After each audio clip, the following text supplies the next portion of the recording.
Hello दोस्तों, मैं अजय सिंह आपके अपने यूट्यूब चैनल विज्ञान क्लासेस पर स्वागत करता हूँ। दोस्तों, जैसा कि हमने आपको बताया था कि हम फिजिक्स की क्लास इसी तरीके से जारी रखेंगे, तो आज उसी का तीसरा पार्ट लेके आए हैं। तो आइए दोस्तों, आज हम अपने इस तीसरे पार्ट को शुरुआत करते हैं। और दोस्तों, शुरुआत करने से पहले आप सभी से रिक्वेस्ट है कि इस चैनल को सब्सक्राइब करें और अपने सभी दोस्तों को शेयर और लाइक करें, ताकि मैं जो भी वीडियो डालूं वो आप तक आसानी से पहुंच सके और आपके इस शेयर और सब्सक्राइब से हमें कुछ मदद मिल सके। तो चलिए दोस्तों, हम शुरुआत करते हैं। आज हम कुछ मापने के लिए, जैसे कि लंबाई, दूरी और मास, द्रव्यमान, इन सब का मापन करने के लिए क्या क्या मात्रक होते हैं उनको हम समझते हैं। ठीक है, जैसे कि अगर हम बात करें यूनिट ऑफ लेंथ, यानी लंबाई का मात्रक। लंबाई के क्या क्या मात्रक होते हैं? तो लंबाई का एक जो मात्रक होता है, जैसे हम फुट कहते हैं, एक फुट में कितने इंच होते हैं? 12 इंच। एक यार्ड एक यार्ड में कितने फिट होते हैं? 3 फिट। इस तरीके से अगर आप एक यार्ड में देखोगे तो कितने इंच होंगे? 3 इंच। इसी तरीके से देखा जाए एक माइल मतलब एक मील में कितने यार्ड पूछता? तो 1760 यार्ड। अगर यही पूछ दे कि एक मील में कितने फिट होते हैं, तो आप क्या करना, कितने फिट होते हैं? तो 5280। या आप क्या करोगे, इन सब को हमें पता है एक यार्ड में कितने होते हैं? 3 फिट। तो हमें एक मील में चाहिए, तो आप क्या करना, फिट का यार्ड से मल्टीप्लाई कर देना, तो आपको ये वाला डाटा मिल जाएगा। ठीक है दोस्तों, इधर देखिए, ये क्या है? ये है कुछ मास यानी द्रव्यमान को मापने वाली मात्रा। जैसे कि अगर हम बात करें एक पाउंड आप सभी ने देखा होगा, हम कोई केक वगैरह या ब्रेड वगैरह लेते हैं तो किस में मापते हैं? पाउंड में। कभी हम ये नहीं कहते कि 1 केजी ब्रेड दे दो, 1 केजी केक दे दो। क्या कहते हैं? 1 पाउंड केक दे दो या 1 पाउंड ब्रेड दे दो। तो अगर दोस्तों देखा जाए 1 पाउंड में कितना वजन होता है, तो 1 पाउंड में 453.52 ग्राम, यानी लगभग आधा केजी, लगभग आधा केजी। वहीं दूसरा देखा जाए एक औंस में कितने ग्राम होते हैं? 28.35, यानी 28.35 ग्राम। एक क्विंटल में सभी को पता होगा कि 100 ग्राम होते हैं। एक मैट्रिक टन में कितना होता है? 1000 केजी। आप लोगों ने देखा होगा जो गाड़ियों को, लोडेड गाड़ी होती हैं या खाली गाड़ी होती हैं, उनको मापने के लिए कुछ कांटे वगैरह बने रहते हैं, यानी जैसे कि रोड के किनारे आपने देखा होगा, तो वहाँ पे लिखा रहता है कि 80 टन पास, 60 टन पास, है ना। इस तरीके का इसका मतलब ये होता है कि 1 मैट्रिक टन में यानी 1000 है, तो 80 टन पास यानी कि 80,000 किलो। ठीक है, चलिए अब हम यह समझते हैं अगला कौन सा है, एक एटॉमिक साइज का मतलब होता है एक परमाणु का आकार। एक जो परमाणु का आकार होता है वो, उसका वजन कितना होता है? उसका वजन होता है 1.66 × 10⁻⁻20 kg। अब माइनस में 27 है अब सोचो माइनस में अब पावर लगी है, माइनस में वैल्यू होती चली जाएगी तो कितना हल्का होता होगा, है ना। वजन उसका बिल्कुल ना के बराबर होता है, जैसे कि 1.6 × 10⁻⁻20 kg आप लिखते चले जाओ, आपको मिल जाएगा। वहीं हम बात करें सूर्य के द्रव्यमान की, यानी सूर्य का जो वजन होता है तो कितना होता है? 1.989 × 10⁻30 kg। क्या होता है? 30 kg। अब यहाँ 30 ये माइनस में नहीं है, ये प्लस में ही है, तो सोच सकते हो कि कितना वजन होगा सूर्य।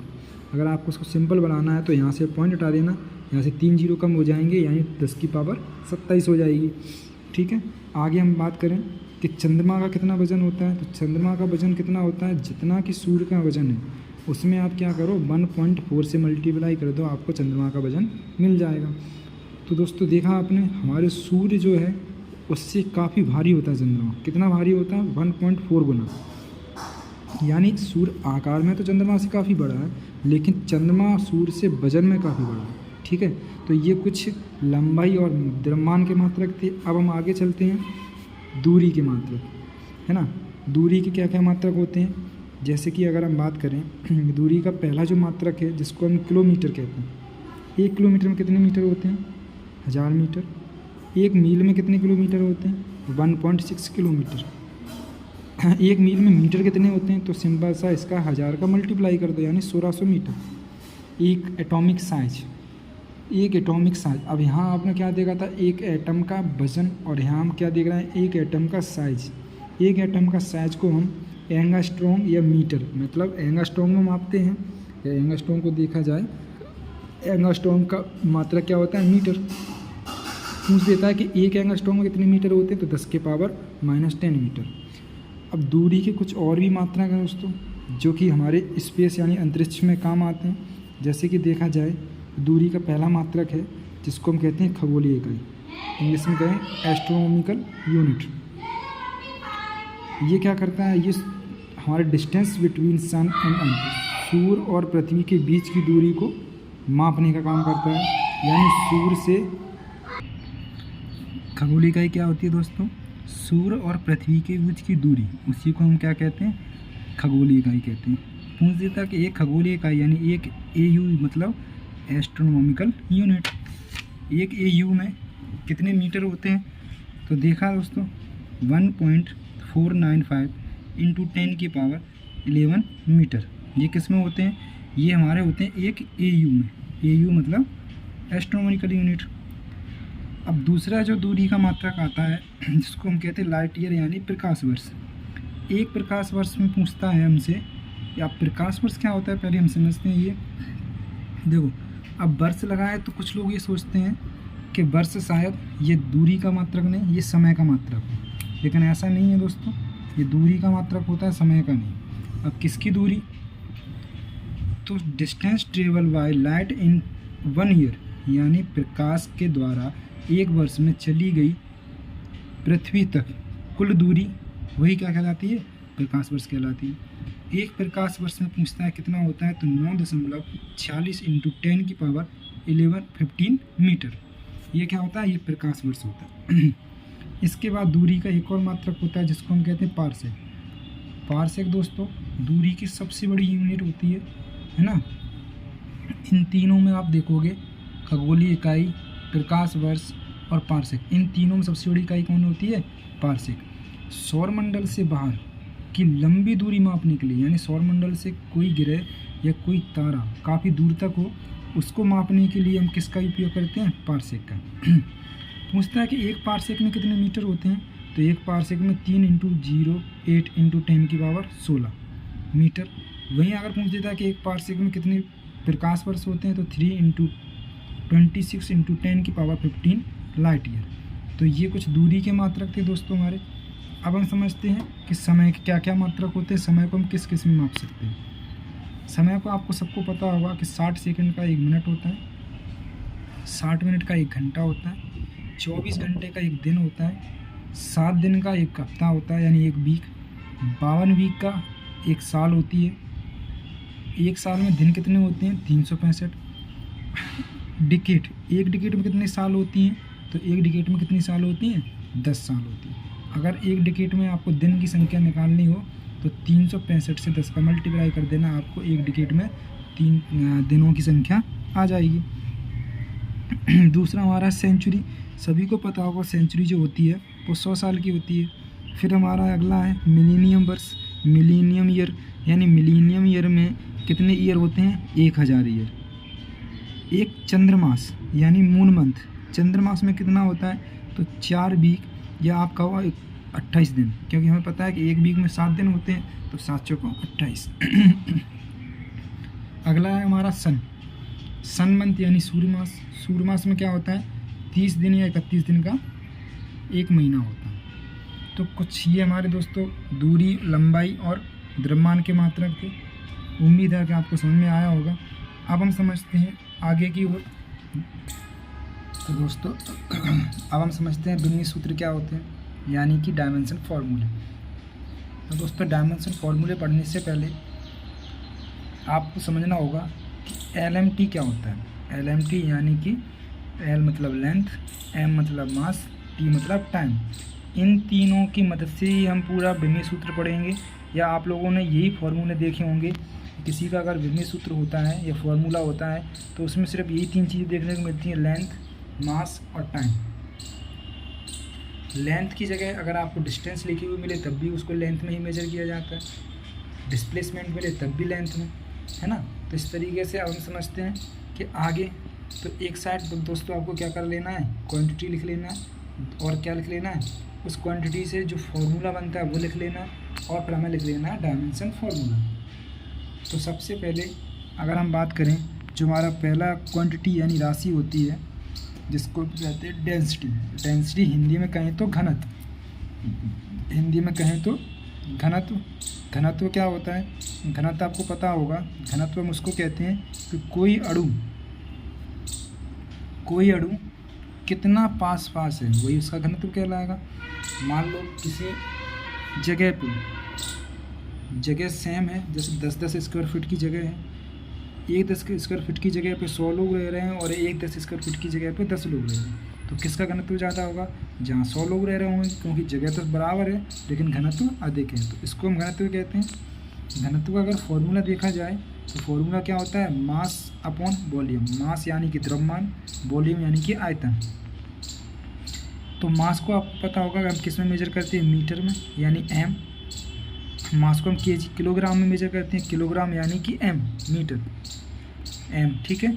आयतन को हम किससे मेजर करते हैं, आयतन को लंबाई होगी, जैसे आयतन में होता क्या, लंबाई, चौड़ाई, ऊंचाई, उन तीनों को ही हम एल दिखाते हैं, एल से डिनोट करते हैं। तो इसका फॉर्मूला क्या हो गया, एम अपॉन एल की।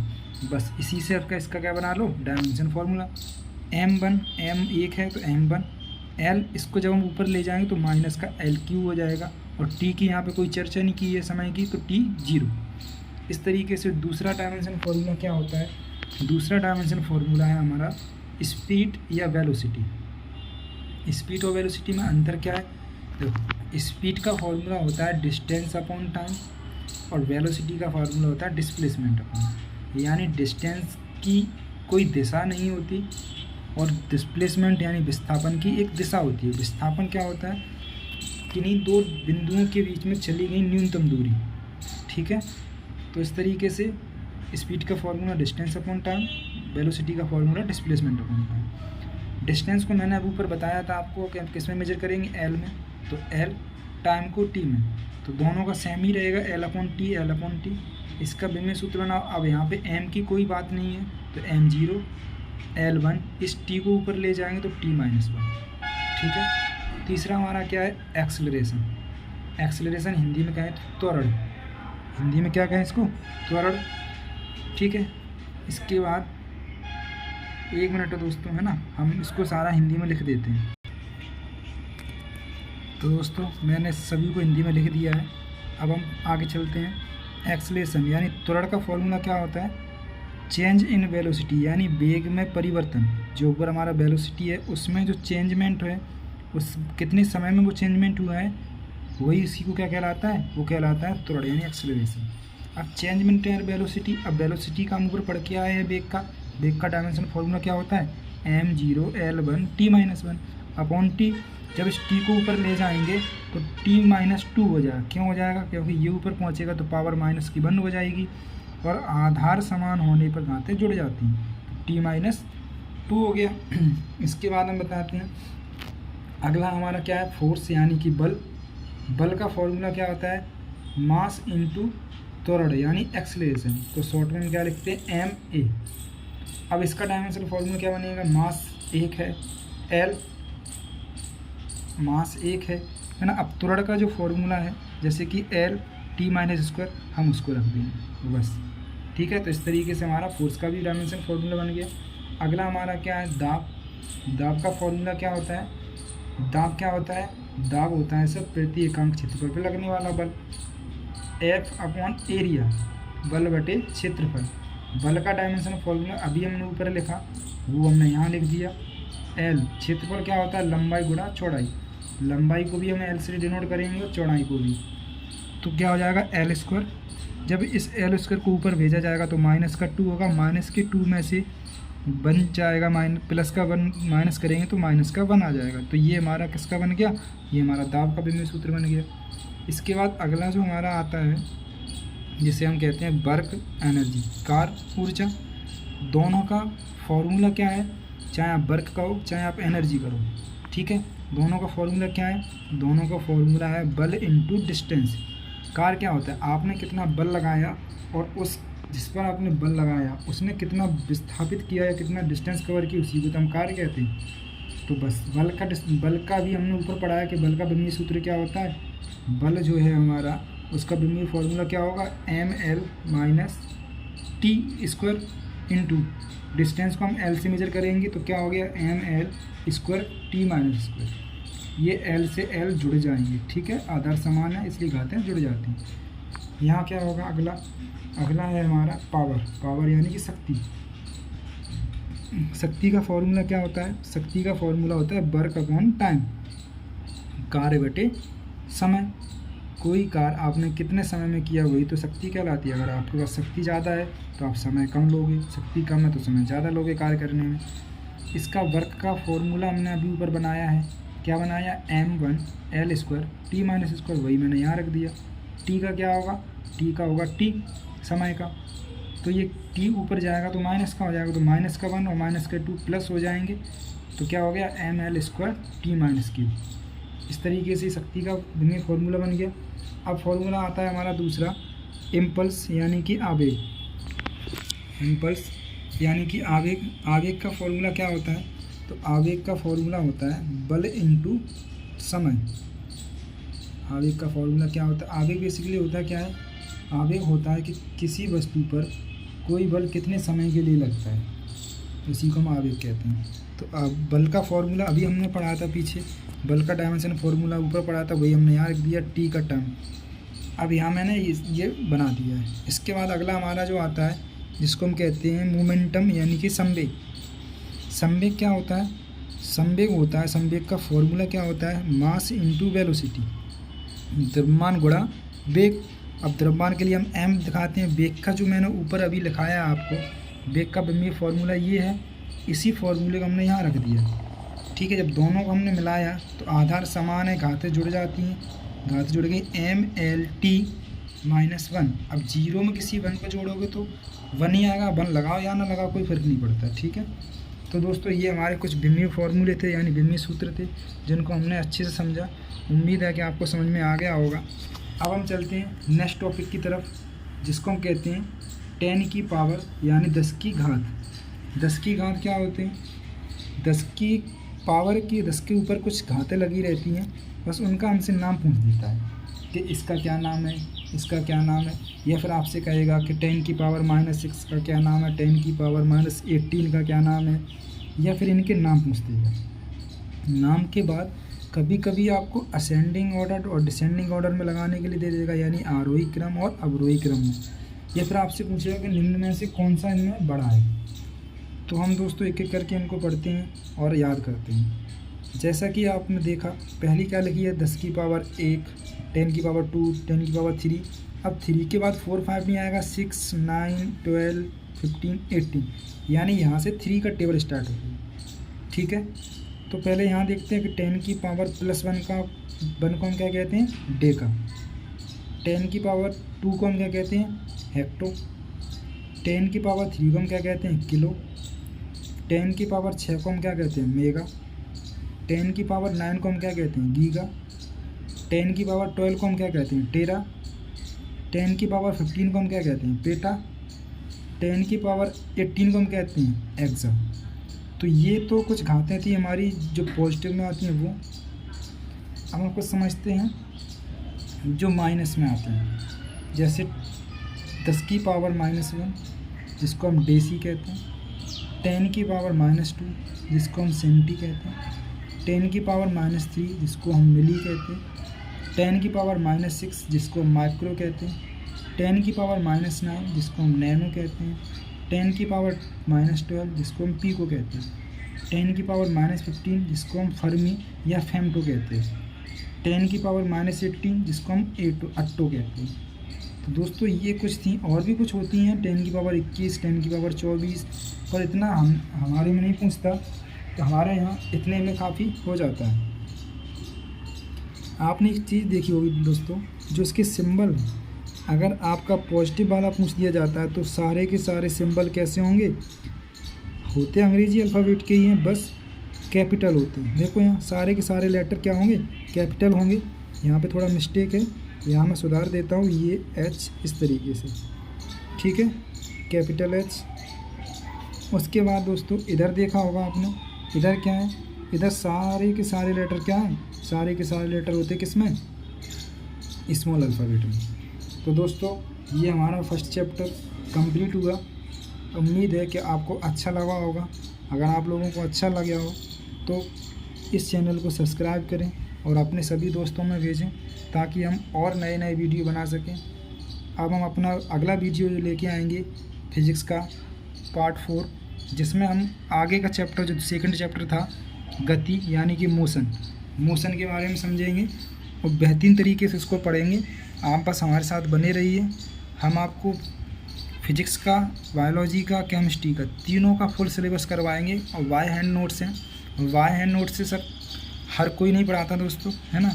हर कोई क्या करता है, पहले से PDF रेडी होगा उससे पढ़ाएगा, लेकिन हम ऐसा नहीं कर रहे हैं। हम आपको किससे पढ़ा रहे हैं, वाई हैंड नोट से। तो आप हमारी इस मेहनत को समझें और थोड़ा सहयोग दें ताकि हमें आगे बढ़ने में मदद मिल सके। बस सहयोग, कुछ नहीं, ना ही कोई आपसे पेमेंट चाहिए, ना ही आपसे कुछ। बस इस चैनल को सब्सक्राइब कर दीजिए और अपने दोस्तों को शेयर कर दीजिए। बस जय हिंद दोस्तों, मिलते हैं अगली क्लास में।